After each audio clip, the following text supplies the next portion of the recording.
संत याकूब का पत्र अध्याय 3। जीभ पर नियंत्रण आवश्यक।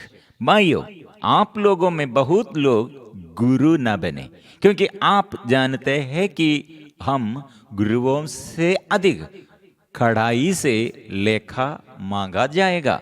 हम सब बारंबार गलत काम करते हैं। जो कभी गलत बात नहीं कहता वह पहुंचा हुआ मनुष्य है और वह अपने पूर्ण शरीर को नियंत्रण में रख सकता है। यदि हम घोड़ों को वश में रखने के लिए उनके मुंह में लगाम लगाते हैं तो उनके सारे शरीर को इधर उधर घुमा सकते हैं।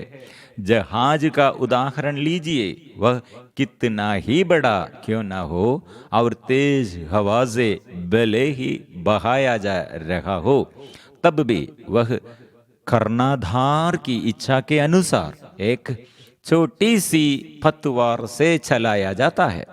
इसी प्रकार जीभ शरीर का एक छोटा सा अंग है, किंतु वह शक्तिशाली होने का दावा कर सकती है। देखिए, एक छोटी सी चिनगारी कितने विशाल वन में आग लगा सकती है।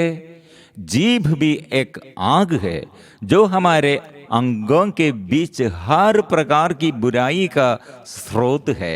वह हमारा समस्त शरीर दूषित करती और नरकाग्नि से प्रज्वलित होकर हमारे पूरे जीवन में आग लगा देती है। हर प्रकार के पशु और पक्षी, रेंगने वाले और जलचर जीव जंतु सब के सब मानव जाति द्वारा वश में किए जा सकते हैं या वश में किया जा चुके हैं, किंतु कोई मनुष्य अपनी जीभ को वश में नहीं कर सकता।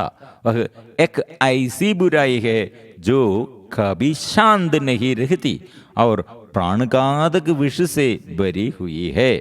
हम उससे अपने प्रभु एवं पिता की स्तुति करते हैं और उसी से मनुष्यों को अभिशाप देते हैं जिन्हें ईश्वर ने अपना प्रतिरूप बनाया है। एक ही मुख से स्तुति भी निकलती है और अभिशाप भी। मेरे भाइयों, यह उचित नहीं है। क्या जल स्रोत की एक ही धारा से मीठा पानी भी निकलता है और खारा भी? क्या अंजीर के पेड़ पर जैतून लगते हैं या दाखलता पर अंजीर? खारे जल स्रोत से भी मीठा पानी नहीं निकलता। संसार की बुद्धिमानी और ईश्वरीय प्रज्ञा आप लोगों में जो ज्ञानी और समझदार होने का दावा करते हैं, वह अपने सदाचरण द्वारा, अपने नम्र तथा बुद्धिमान व्यवहार द्वारा इस बात का प्रमाण दे। यदि आपका हृदय कटु ईर्ष्या और स्वार्थ से भरा हुआ है तो डींग मारकर झूठा दावा मत करे। इस प्रकार की बुद्धि ऊपर से नहीं आती, बल्कि वह पार्थिव, पाश्विक और शैतानी है।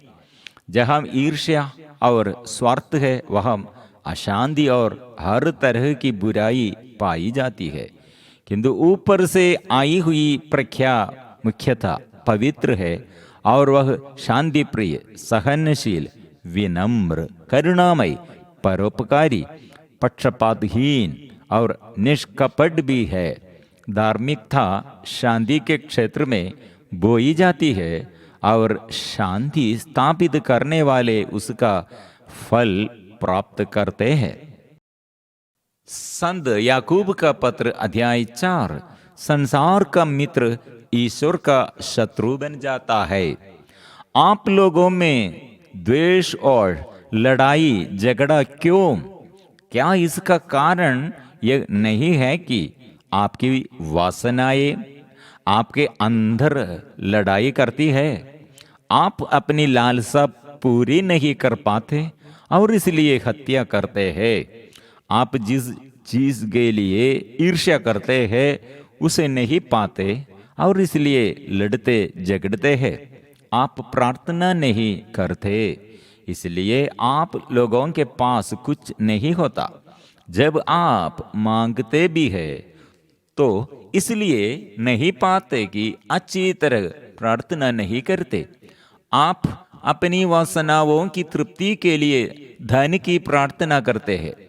कपटी और बेईमान लोगों, क्या आप यह नहीं जानते कि संसार से मित्रता रखने का अर्थ है ईश्वर से बैर करना?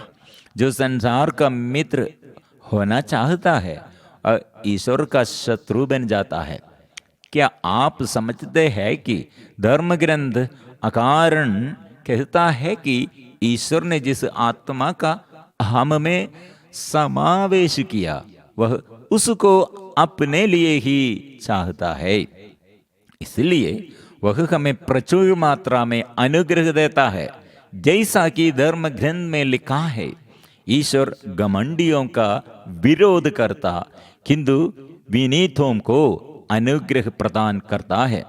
आप लोग ईश्वर के अधीन रहे, शैतान का सामना करे और वह आपके पास से भाग जाएगा। ईश्वर के पास जाए और वह आपके पास आएगा। पापी अपने हाथ शुद्ध करे, कपटी अपना हृदय पवित्र करे, अपनी दुर्गति पहचान कर शोक मनाए और आंसू बहाए। आपकी हंसी शोक में और आपका आनंद विषाद में बदल जाए। प्रभु के सामने दीनहीन बने और वह आपको ऊंचा उठाएगा। दूसरों की निंदा नहीं करनी चाहिए। भाइयों, आप एक दूसरे की निंदा नहीं करें। जो अपने भाई की निंदा करता या अपने भाई का न्याय करता है वह संहिता की निंदा और न्याय करता है। यदि आप संहिता का न्याय करते हैं तो आप संहिता के पालक नहीं बल्कि न्यायकर्ता बन बैठते हैं। केवल एक ही विधायक और एक ही न्यायकर्ता है जो बचाने और नष्ट करने में समर्थ है। अपनी पड़ोसी का न्याय करने वाले आप कौन है? भविष्य अनिश्चित है। आप लोग जो यह कहते हैं हम आज या कल अमुक नगर जाएंगे, 1 वर्ष तक वहां रहकर व्यापार करेंगे और धन कमाएंगे, मेरी बात सुने। आप नहीं जानते कि कल आपका क्या हाल होगा। आपका जीवन एक कुहरा मात्र है और एक क्षण दिखाई देकर लुप्त हो जाता है। आप लोगों को यह कहना चाहिए, यदि ईश्वर की इच्छा होगी तो हम जीवित रहेंगे और यह या वह काम करेंगे।